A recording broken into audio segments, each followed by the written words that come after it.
राहुल गांधी की भारत जोड़ो यात्रा पूरे देश भर में चली। 4000 किलोमीटर तक यात्रा थी। इस यात्रा की शुरुआत कन्याकुमारी से और समापन जम्मू कश्मीर में हुआ।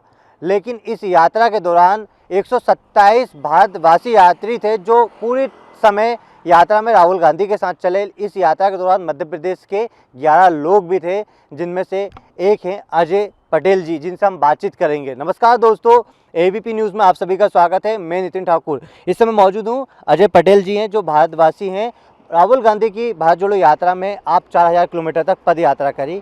इस यात्रा में आपने क्या क्या देखा? क्योंकि यात्रा का समापन भी हुआ है, लोग इसको राजनीतिक चश्मे से भी देख रहे थे, लेकिन इस यात्रा में आप पैदल चल रहे थे राहुल गांधी जी के साथ, तो क्या लगा? देखिए, भारत जोड़ो नाम से ही प्रतीत होता है कि यात्रा क्यों निकाली गई है। भारत जोड़ो यात्रा पूरे भारत को जोड़ने की यात्रा थी। और चूँकि यदि कांग्रेस का हम इतिहास देखते हैं तो जिस समय हमारी आज़ादी हुई उस समय कई रियासत थी, उसको एक बनाकर एक पूरा भारत का निर्माण कांग्रेस के नेतृत्व में हुआ। चूँकि वर्तमान में हम देख रहे हैं कि भौगोलिक रूप से तो भारत जुड़ा हुआ दिख रहा है, लेकिन वर्तमान विचारधारा जो इस समय सत्ता में है वो नफ़रत के आधार पर, जातियों के आधार पर, धर्म के आधार पर, गरीबी अमीरी के आधार पर इस देश को बांट रही है। ऐसी स्थिति में फिर कांग्रेस का दायित्व बनता है कि वो भारत को एक जोड़े, एक करें और लोगों में विश्वास जगाएं कि पूरे भारत के लोग यदि एक रह सकते हैं तो इन परिस्थितियों को भी ठीक कर सकते हैं, नफ़रत को ख़त्म कर सकते हैं, बेरोज़गारी को ख़त्म कर सकते हैं। और जिस प्रकार से हमारी बहनों की असुरक्षा हो रही है उस माहौल को ख़त्म करके उनकी सुरक्षा का कवच दे सकते हैं और भारत में सभी सुरक्षित रहे, सभी के पास रोज़गार हो, नफ़रत बिल्कुल ना हो, भाईचारे से रहे। इस प्रकार का हम भारत बना सकते हैं। इसलिए पूरी भारत जोड़ो यात्रा कन्याकुमारी से कश्मीर तक रही। आपने देखा होगा राहुल गांधी जी ने भी कहा है कि ये कांग्रेस की यात्रा नहीं है, यह भारत के उन तमाम लोगों की यात्रा है जो भारत को अपना परिवार मानते हैं।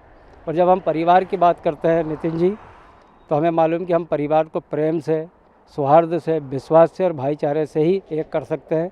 यदि भारत हमारा परिवार है, हम मानते हैं, तो इसमें रहने वाले तमाम लोग हमारे भाई बहन हैं और उनके साथ भी हमको वैसा ही व्यवहार करना है जैसा हमारे परिवार में हम हमारे भाई बहन के साथ करते हैं। तभी हमारा परिवार एक से रह सकता है, तभी हमारा भारत एक रह सकता है। कैसा अनुभव लगा आपको? आप भी 4000 किलोमीटर तक राहुल गांधी के साथ यात्रा में चलते रहे, और सबसे खास बात है कि मध्य प्रदेश के मुख्यमंत्री की विधानसभा से है, और जो आप चुनिंदा लोगों में आपका भी 8 जो 11 नाम थे उसमें से आपका नाम भी था और आपको उस यात्रा में शामिल किया गया।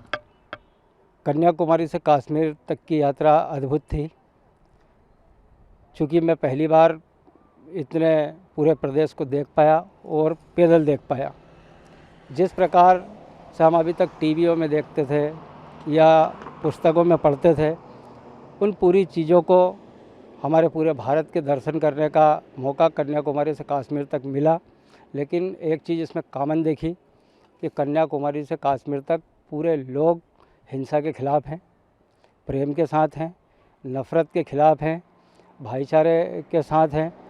पूरे भारत के जितने भी लोगों से बात हुई वो खुद चाहते हैं कि इस देश से अत्याचार ख़त्म होना चाहिए, इस देश में किसी के साथ भेदभाव नहीं होना चाहिए, इस देश के अंदर सभी बच्चों को शिक्षा मिलनी चाहिए, युवाओं के हाथ में रोज़गार होना चाहिए। कोई ने ये नहीं कहा कि इस जाति के लिए रोज़गार होना चाहिए या इस संप्रदाय के लिए रोज़गार होना चाहिए। सब लोग ने, जब बेरोज़गारी की बात है युवा बोला जाता था, उसमें सारे संप्रदाय के, सारी जातियों के लोग होते थे। इसमें जब महिला सुरक्षा की बात की जाती थी तो जातियों के लिए नहीं बांटी जाती थी, हमारी बहनों की सुरक्षा की बात की जाती थी। इसका मतलब इस देश के लोग एक जैसी सोच रखते हैं, प्रेम से इस देश को चलाना चाहते हैं। बहुत अच्छा अनुभव रहा।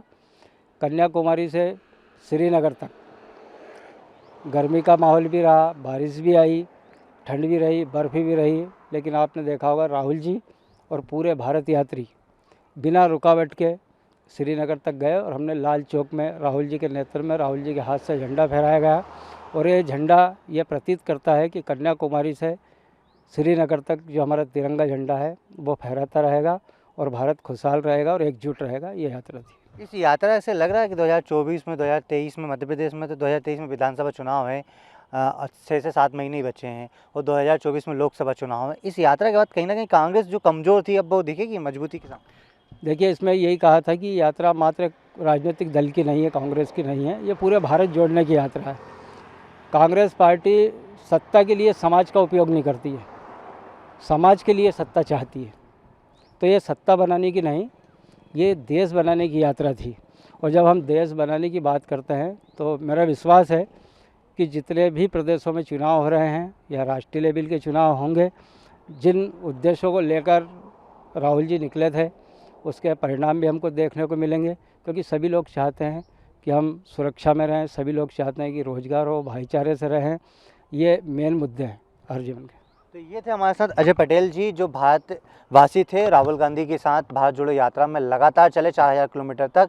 और मध्य प्रदेश के मुख्यमंत्री शिवराज सिंह चौहान की बुधनी विधानसभा में जैसे ही आए, इनका कांग्रेसियों ने भव्य स्वागत किया। और सबसे खास बात ये बता दूं कि आने वाला समय जो 2023 में 6 से 7 महीने बचे हैं, इसका विधानसभा चुनाव है, जिसको लेकर भी भारतवासी जो हैं वो लगातार कांग्रेस की ओर से सक्रिय दिखाई देंगे। और अब देखना है कि इस यात्रा के बाद से किस तरह से राजनीतिक में जो नया हलचल है वो होता है। एबीपी न्यूज़ के लिए भोपाल से नितिन ठाकुर की रिपोर्ट।